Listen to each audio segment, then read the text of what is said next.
Immediately po ay nag-create po ng SIGO, Special Investigation Task Group, ang QCPD, at based po doon sa mga nakuha po nilang ebidensya, particularly yung kopya po ng ORCR ng motor na involved po dito sa insidente, ay nakapagsagawa po sila ng follow-up operation, at yung investigation po nila led to the identification po ng primary suspect po natin, a certain alias Danny. At ngayon po ay nasa custody na po ito ng ating QCPD. Sasagawa lamang po ang QCPD ng case build-up.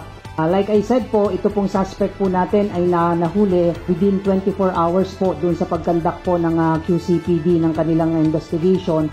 At more or less at least 4 witnesses po yung nakapagbigay po sa atin ng information that give credence doon po sa identification po nitong suspect.